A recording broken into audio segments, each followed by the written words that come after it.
आज हम लोग वैदिक काल की सामाजिक स्थितियों की विशेषताओं के बारे में वर्णन करें। यह वीडियो आपको झारखंड लोक सेवा आयोग मुख्य परीक्षा के पाठ्यक्रम को ध्यान में रखकर बनाया गया है। यह भारतीय इतिहास का मुख्य परीक्षा का जो झारखंड लोक सेवा आयोग का जो पाठ्यक्रम है उसी पर यह वीडियो बनाया जा रहा है, जिसमें मैंने आपको अभी तक पढ़ाया वैदिक आर्यों का मूल निवास स्थान कहाँ है, और फिर मैंने आपको बताया कि वैदिक कालीन आर्यों की राजनीतिक विशेषताओं के बारे में वर्णन करें। आज हम लोग जिस टॉपिक पर विचार करने जा रहे हैं उस टॉपिक का नाम है वैदिक कालीन आर्यों की सामाजिक स्थिति के बारे में विवेचना करें। प्रश्न अलग प्रकार से भी हो सकते हैं, लेकिन प्रश्न कुल मिला के इसी के इर्द गिर्द ही होंगे। ठीक। और तो मैंने आपको बताया था कि जब भी वैदिक कालीन कोई अगर वैदिक कालीन स्थिति के बारे में पूछा जाए, वैदिक कालीन इतिहास के बारे में पूछा जाए, तो आपको दो भाग में लिखना होगा, ऋग्वेद काल और उत्तर वैदिक काल। तो आज हम लोग वैदिक कालीन सामाजिक स्थिति में ऋग्वेद काल की सामाजिक स्थितियों के बारे में सबसे पहले चर्चा करेंगे। ऋग्वेद काल का जो समय है वो आपको पता ही है, 1500 BCE से लेकर 1000 BCE तक। वैदिक समाज जो आपका ऋग्वैदिक समाज है, क्योंकि पहले हमारा ऋग्वैदिक समाज हमको लिखना होगा। फिर से सुन लीजिए, वैदिक कालीन सामाजिक स्थितियों की विवेचना करें, उसमें आपको सबसे पहले जो है ऋग्वैदिक समाज के बारे में बताना होगा, और फिर आपको यह बताना होगा कि ऋग्वैदिक समाज की वो कौन सी विशेषताएं थी जो उत्तर वैदिक काल में भी बनी रही, और फिर कौन सी नई विशेषताएं स्थापित हुई। क्वेश्चन को आपको इसी प्रारूप में लिखना है। तो आज हम सबसे पहले ऋग्वैदिक काल की सामाजिक स्थितियों के बारे में विवेचना करेंगे, फिर हम नेक्स्ट वीडियो में आपको उत्तर वैदिक काल की सामाजिक स्थितियों के बारे में बताएंगे। ठीक। तो अभी आज आप लोग सुन लीजिए ऋग्वैदिक काल की सामाजिक स्थिति। देखिए, ऋग्वेद काल का जो समाज था वो समतावादी समाज था और जनजातीय समाज था। फिर से सुन लीजिए, ऋग्वैदिक समाज समतावादी और जनजातीय समाज था। यह समाज वर्ग विहीन और जाति विहीन स्वरूप का था। ऋग्वैदिक समाज वर्ग विहीन और जाति विहीन स्वरूप का था। फिर से सुन लीजिए, ऋग्वैदिक समाज समतावादी और जनजातीय समाज था। समाज वर्ग विहीन और जाति विहीन स्वरूप का था। ऋग्वैदिक समाज में सामाजिक जटिलताओं का अभाव था।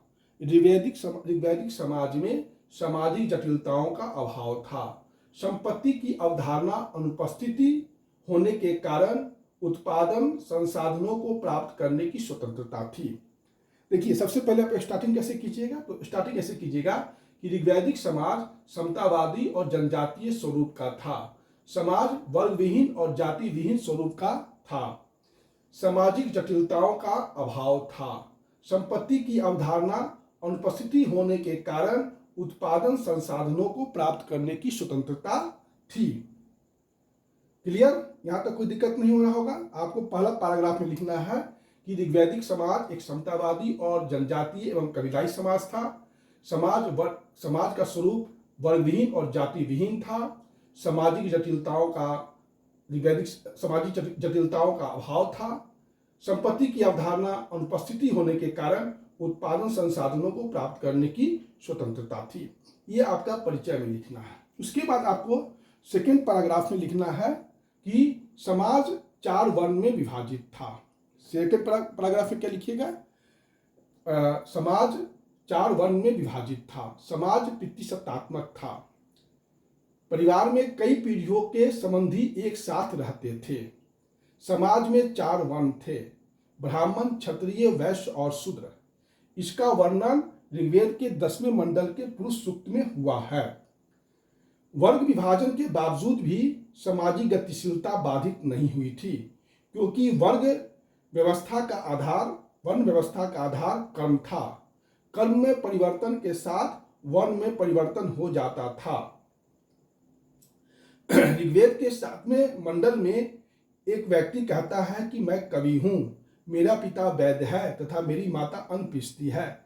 इसका तात्पर्य यह है कि एक ही प्रकार के लोग विभिन्न पेशों, एक ही परिवार के लोग विभिन्न पेशों को अपनाते थे। फिर से सुन लीजिए, सेकेंड पैराग्राफ में क्या लिखना है। समाज में 4 वर्ण थे, ब्राह्मण, क्षत्रिय, वैश्य और शूद्र।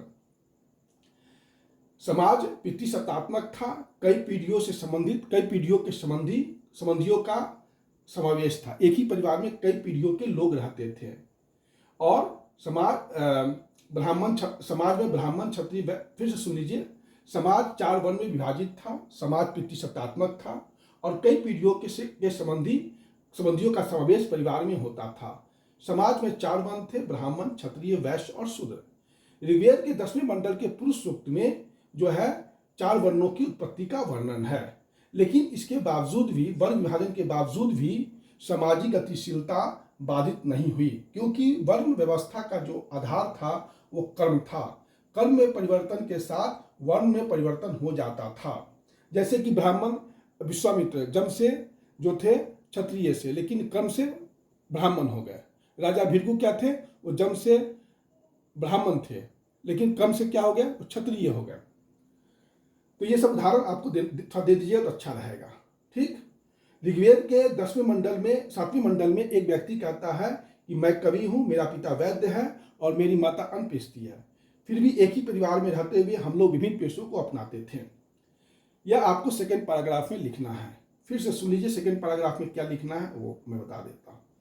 समाज 4 वर्ण में विभाजित था, ब्राह्मण, क्षत्रिय, वैश्य और शूद्र। समाज पितृसत्तात्मक था, परिवार में कई पीढ़ियों के संबंधी एक साथ रहते थे। ब्राह्मण, क्षत्रिय, वैश्य और शूद्र की उत्पत्ति का वर्णन ऋग्वेद के 10वें मंडल के पुरुष सूक्त में हुआ है। लेकिन वर्ण विभाजन के बावजूद भी सामाजिक गतिशीलता बाधित नहीं हुई थी, क्योंकि वर्ण व्यवस्था का आधार कर्म था। कर्म में परिवर्तन के साथ ही वर्ण में परिवर्तन हो जाता था। उसी में आप उदाहरण दे दीजिएगा विश्वामित्र का भी और राजा भृगु का भी। उसके बाद देखिएगा, ऋग्वेद के 7वें मंडल में एक व्यक्ति कहता है मैं कवि हूँ, मेरा पिता वैद्य है तथा मेरी माता अन्न पीसती है। अर्थात एक ही परिवार में विभिन्न प्रकार के लोग पेशे अपनाने को स्वतंत्रता थे। तो यह आपको सेकेंड पैराग्राफ में लिखना है। अब जो है तीसरा पैराग्राफ में लिखना है, दास व्यवस्था के बारे में थोड़ा सा लिखना है कि लिखिएगा, ऋग्वैदिक काल में दास व्यवस्था उपस्थित था। ऋग्वैदिक काल में दास व्यवस्था उपस्थित था। प्रायः युद्धबंदियों को दास बनाया जाता था। ऋग्वैदिक काल में दास व्यवस्था का अस्तित्व था, युद्धबंदियों को दास बनाया जाता था। लेकिन दासों का उपयोग घरेलू कामों में होता था, न कि आर्थिक उत्पादन में। आर्थिक उत्पादन में दासों का उपयोग नहीं होता था। फिर से सुन लीजिए, तीसरा पैराग्राफ लिखना है। ऋग्वैदिक काल में दास व्यवस्था का अस्तित्व था, युद्धबंदियों को दास बनाया जाता था, लेकिन इनका प्रयोग घरेलू कामों में होता था, न कि आर्थिक उत्पादन में। इनका प्रयोग आर्थिक उत्पादन में दासों का नहीं किया जाता था। फिर आपको पैराग्राफ चेंज करके स्त्रियों के बारे में लिखना है। ऋग्वैदिक काल में स्त्रियों की स्थिति बेहतर थी। सुन लीजिए, फिर से पैराग्राफ चेंज करके लिखना है। ऋग्वैदिक काल में स्त्रियों की स्थिति बेहतर थी। ऋग्वेद काल में बाल विवाह नहीं होता था। ऋग्वैदिक महिलाओं को शिक्षा का अधिकार था। कुछ ऋग्वैदिक कालीन विदुषी महिलाओं का भी वर्णन है, जैसे अपाला, घोषा, विश्वाड़ा। महिलाओं को उपनयन संस्कार का अधिकार था। महिलाओं को राजनीतिक संस्था, सभा और समिति में भी प्रवेश लेने का अधिकार था। विधवा विवाह और नियोग प्रथा का भी प्रमाण मिला है। पुत्र प्राप्ति की कामना की जाती थी, लेकिन पुत्री के जन्म को नीचा नहीं माना जाता था। पितृसत्तात्मक समाज होने के बावजूद भी जानबूझकर महिलाओं को नीचा दिखाने का प्रयास नहीं किया जाता था। आपको क्या लिखना है अब पैराग्राफ चेंज करके महिलाओं की स्थिति के बारे में, और लिखिएगा कि ऋग्वैदिक काल में महिलाओं की स्थिति अच्छी थी। ऋग्वेद काल में बाल विवाह नहीं होता था। महिलाओं को शिक्षा का अधिकार प्राप्त था, क्योंकि ऋग्वेद में अपाला, घोषा, विश्वाड़ा जैसी विदुषी महिलाओं की चर्चा है। महिलाओं को उपनयन संस्कार का अधिकार था। महिलाएं राजनीतिक संस्थाओं जैसे सभा और समिति में भाग ले सकती थी। महिलाओं को पति के देहांत होने पर विधवा विवाह कर सकती थी, और नियोग प्रथा का भी साक्ष्य मिलता है। अर्थात निसंतान विधवा पुत्र प्राप्ति के लिए या संतान प्राप्ति के लिए जो है अपने पति के साथ विवाह कर सकती थी। ऋग्वेद काल में पुत्र प्राप्ति की कामना की जाती थी, लेकिन पुत्री के जन्म को हतोत्साहित भी नहीं किया जाता था। ठीक, चाहे नीचा नहीं माना जाता था पुत्री के जन्म को। फिर लिखिएगा लास्ट में, पितृसत्तात्मक समाज होने के बावजूद भी जानबूझकर महिलाओं को नीचा दिखाने का प्रयास नहीं किया जाता था।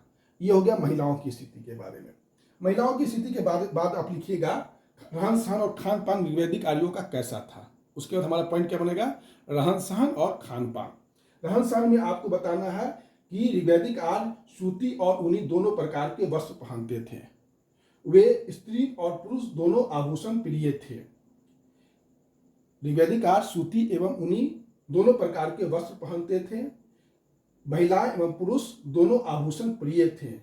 अतिथियों का काफी सत्कार किया जाता था और बड़ों को सम्मान देने पर विशेष बल दिया जाता था। अतिथि जब भोजन करने आते थे तो उनको गौमांस दिया जाता था, इसलिए अतिथि को गोहन भी कहा जाता था। जो ऋग्वैदिक आर्य घास फूस बांस और लकड़ी के बने मकान में रहते थे।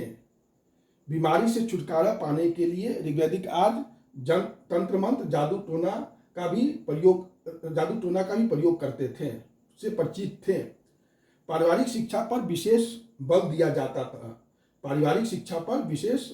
जाता था तथा शिक्षा का जो स्वरूप था वह मौखिक होता था।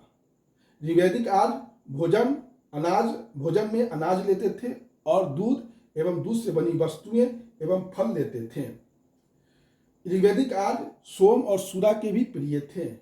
सोम रस का वो विशेष महत्व प्रदान करते थे, क्योंकि ऋग्वेद का 9वां मंडल सोम देवता को ही समर्पित है। ऋग्वैदिक आर्य मृतकों का दाह संस्कार करते थे। यही आपका ऋग्वैदिक आर्यों की सामाजिक विशेषताओं के बारे में बनना। सबसे पहले आपको ऋग्वैदिक आर्य का थोड़ा सा परिचय देना पड़ेगा, और परिचय के बाद आपको सेकेंड पॉइंट बताना होगा कि ऋग्वैदिक पहला पॉइंट में थोड़ा परिचय दीजिएगा, फिर दूसरा पॉइंट बनाइएगा कि ऋग्वैदिक समाज जो था 4 वर्ण में विभाजित था। फिर तीसरा बनाइएगा आप ऋग्वेद काल में दास व्यवस्था का अस्तित्व था। फिर चौथा पॉइंट बनाइएगा ऋग्वेद काल में महिलाओं की स्थिति। फिर ऋग्वेद काल में रहन सहन कैसा था, खान पान कैसा था और दाह संस्कार कैसे करते थे अपने मृतकों का। यही आपको कुल मिला के पॉइंट ऋग्वैदिक आर्य के बारे में बताना है समाज में। ठीक, फिर से मैं आपको कंक्लूड कर देता हूँ। आपको सबसे पहले शुरुआत करना है एक पैराग्राफ में कि ऋग्वैदिक समाज एक समतावादी कबीलाई और जनजातीय समाज था। समाज का जो स्वरूप था वो वर्ग विहीन था और जाति विहीन था। ऋग्वैदिक समाज में सामाजिक जटिलताओं का अभाव था। संपत्ति की अवधारणा अनुपस्थिति होने के कारण उत्पादन संसाधनों को प्राप्त करने की स्वतंत्रता थी। ये आप फर्स्ट पैराग्राफ में लिखेंगे। फिर सेकेंड पैराग्राफ में लिखेंगे समाज 4 वर्ण में विभाजित था। समाज पितृसत्तात्मक था। परिवार में कई पीढ़ियों के संबंधी एक साथ रहते थे। ब्राह्मण, क्षत्रिय, वैश्य और शूद्र जो वर्ण है, इसका वर्णन सबसे पहले ऋग्वेद के 10वें मंडल के पुरुष सूक्त में मिला है। लेकिन वर्ण विभाजन के बावजूद भी सामाजिक गतिशीलता बाधित नहीं हुई, क्योंकि वर्ण व्यवस्था का आधार कर्म था। कर्म में परिवर्तन के साथ ही वर्ण में परिवर्तन हो जाता था। उदाहरण के लिए विश्वामित्र जन्म से क्षत्रिय थे, लेकिन कर्म से वो ब्राह्मण बन गए। राजा भृगु जन्म से ब्राह्मण थे, लेकिन अपने कर्मों से वो क्षत्रिय बन गए। ऋग्वेद के 7वें मंडल में एक व्यक्ति कहता है कि मैं कवि हूँ, मेरा पिता वैद्य है तथा मेरी माता अन्नप्रियस्ती है। एक ही परिवार में विभिन्न पेशों को लोग अपनाते थे और वो साथ साथ रहते थे। अर्थात कर्म आधारित समाज था। उसके बाद लिखिएगा ऋग्वैदिक समाज में दास व्यवस्था का अस्तित्व था। प्रायः युद्धबंदियों को दास बना लिया जाता था, लेकिन इनका प्रयोग घरेलू कामों में होता था, आर्थिक उत्पादन में नहीं। उसके बाद लिखेंगे पैराग्राफ चेंज करके, ऋग्वैदिक समाज में स्त्रियों की स्थिति बेहतर थी। बाल विवाह का प्रचलन नहीं था। महिलाओं को शिक्षा दिया जाता था। अपाला, घोषा, विश्वारा आदि विदुषी महिलाओं का वर्णन ऋग्वेद में है। महिलाओं को उपनयन संस्कार का भी अधिकार था। महिलाएं राजनीतिक संस्था, सभा और समिति में भाग ले सकती थी। विधवा विवाह भी प्रचलन में थे और नियोग प्रथा भी प्रचलन में थे। ऋग्वेद में पुत्र प्राप्ति की कामना की जाती थी, लेकिन पुत्री के जन्म को नीचा नहीं माना जाता था। पितृसत्तात्मक समाज होने के बावजूद भी जानबूझकर महिलाओं को नीचा दिखाने का प्रयास नहीं किया जाता था। यह आपको एक ही पैराग्राफ में लिख देना है। फिर लिखिएगा ऋग्वैदिक समाज का रहन सहन कैसा था, खान पान कैसा था। तो ऋग्वैदिक आर्य सूती और ऊनी दोनों प्रकार के वस्त्र पहनते थे। ऋग्वैदिक स्त्री और पुरुष दोनों जो थे वो आभूषण के बहुत प्रिय होते थे। अतिथि के सत्कार पर विशेष बल देते थे, बड़ों का काफ़ी सम्मान देते थे। ये ऋग्वैदिक आर्यों की विशेषता है जो आज भी हमें हमारे समाज में दिखाई पड़ती है। इनका जो निवास स्थान था वह घास फूस, लकड़ी और बांस के बने होते थे। और ऋग्वैदिक आर्य बीमारी से छुटकारा पाने के लिए जो है तंत्र मंत्र जादू टोना का भी प्रयोग करते थे। पारिवारिक शिक्षा पर विशेष बल दिया जाता था और शिक्षा का स्वरूप मौखिक होता था। ऋग्वैदिक आर्य भोजन में अनाज, दूध और दूध से बनी वस्तुएं लेते थे और साथ में फल का भी प्रयोग करते थे। ऋग्वैदिक आर्य सोम और सूरा और सोम रस का भी पान करते थे। ऋग्वैदिक आर्य सोम और सूरा और सोम रस का भी पान करते थे। सोम रस का विशेष वर्णन ऋग्वेद के 9वें मंडल में है। ऋग्वैदिक आर्य अपने मृतकों का दाह संस्कार करते थे। यह हो गया आपको ऋग्वैदिक आर्य का जो सामाजिक विशेषता है वो मैंने बता दिया। क्योंकि प्रश्न था आपका वैदिक कालीन आर्यों की सामाजिक विशेषताओं को लिखें, तो मैंने आज ऋग्वैदिक आर्य की सामाजिक विशेषता बता दिया। अब कल मैं उत्तर वैदिक आर्यों की सामाजिक विशेषता बताऊंगा, जिसमें यह बताऊंगा उत्तर वैदिक आर्यों की सामाजिक विशेषता में कि ऋग्वैदिक काल की जो सामाजिक विशेषता थी वो कौन कौन सी विशेषता उत्तर वैदिक काल में दिखाई पड़ती है, और फिर उत्तर वैदिक काल में कौन कौन सी नई सामाजिक व्यवस्था विशेषता स्थापित हुई वो मैं चर्चा करूंगा। उम्मीद है कि आपको यह वीडियो काफ़ी पसंद आ रहा होगा। झारखंड लोक सेवा आयोग की जो मुख्य परीक्षा है भारतीय इतिहास का पाठ्यक्रम के लिए ध्यान रख के बनाया गया है, लेकिन इसका उपयोग जो है जो संघ लोक सेवा आयोग की तैयारी कर रहे हैं वैकल्पिक विषय में भी उपयोग कर सकते हैं। उत्तर प्रदेश लोक सेवा में भी प्रयोग कर सकते हैं। जो समान अध्ययन का इतिहास का जो प्रारंभिक और मुख्य परीक्षा का पाठ्यक्रम है वो पूरे दृष्टिगत करके मैंने 355 वीडियो प्रारंभिक परीक्षा के लिए बनाया था, जिसमें संघ लोक सेवा आयोग, राज्य लोक सेवा आयोग